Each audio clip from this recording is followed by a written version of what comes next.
Bonjour et content de vous retrouver à un nouvel épisode du Dr Morse, la chaîne préférée de ma maman. Aujourd'hui, on va discuter de l'attachement. Ouh là là, là là là là là.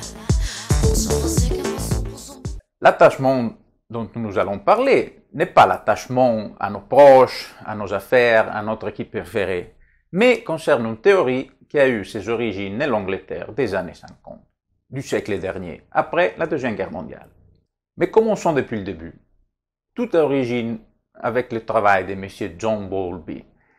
C'est un monsieur qui a vécu son enfance dans un milieu éducatif très pauvre au niveau affectif, parce qu'à l'époque, on considérait que les affects, les émotions étaient plutôt nuisibles à l'éducation d'un enfant.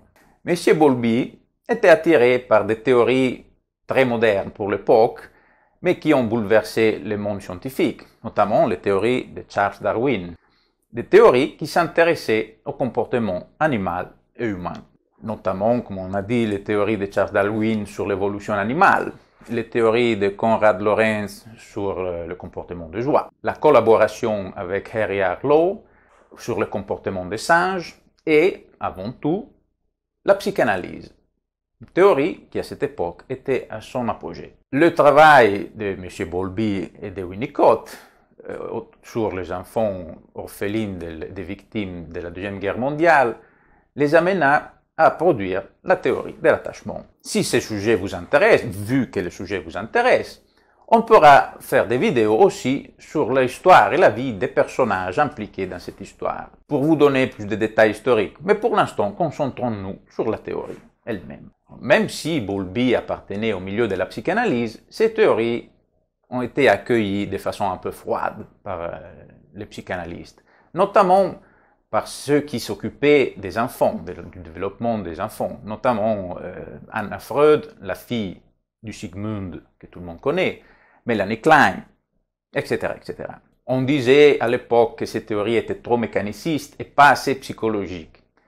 Mais depuis, les choses ont changé. Et aujourd'hui, il est impensable d'aborder les études sur le développement des enfants sans connaître les théories de l'attachement. Pour mieux comprendre, on va rapidement explorer les contenus de cette théorie. Selon Bowlby, la nature a fourni les animaux d'un certain nombre de mécanismes qui permettent la survie des individus. Ces mécanismes sont innés et sont en fonction dès la naissance, pleinement et automatiquement, sans besoin d'apprentissage. C'est pour ça qu'il faut bien parler des mécanismes.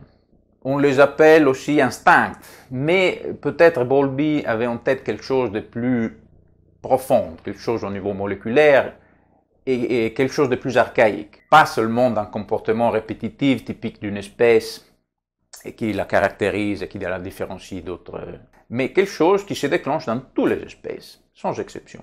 Par exemple, pour permettre la survie de l'espèce, l'individu ne doit pas mourir, surtout lorsque l'individu est plus faible, plus vulnérable, notamment dans sa petite enfance. Pour permettre ça, la nature a sélectionné les bébés qui arrivaient à se faire protéger. Donc les bébés qui arrivaient à attirer l'attention des adultes. Mais ce mécanisme était possible seulement si l'adulte était d'accord. Notamment pour les humains, donc les bébés et les moins aptes à la survie. C'est ainsi qu'après plusieurs millions d'années d'évolution, nous avons développé la capacité d'être attirés par les bébés et de vouloir s'en occuper. Aujourd'hui, pour ce qui concerne les humains, nous appelons ça la tendresse, l'amour, le bonheur, la pipi, poupou, gna gna gna, tous les onomatopées qu'on dit quand on est face à un bébé. Ces mécanismes s'expriment avec la capacité du bébé d'attirer l'attention sur lui, de diminuer les niveaux d'agressivité de l'adulte, de déclencher des émotions, etc., etc. Mais de son côté, le bébé ne sait pas quoi en faire de tous ces beaux sentiments.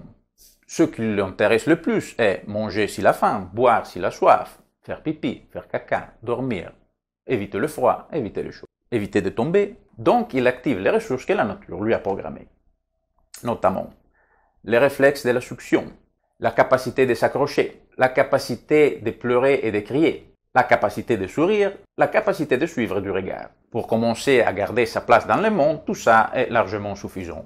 Pour tous les autres nécessités, et l'adulte qui s'en occupe. Normalement, il s'installe un dialogue non verbal entre l'adulte et l'enfant. que dorénavant nous allons appeler l'adulte de référence, qui ira dans le sens de réduire les sensations négatives et d'augmenter les sensations positives pour le bébé, avec un accordage affectif. Pour l'instant, il vaut mieux qu'on s'arrête là, parce que sinon, demain matin, nous serons encore devant l'écran. Donc, reposez bien vos yeux et vos oreilles et osez votre question.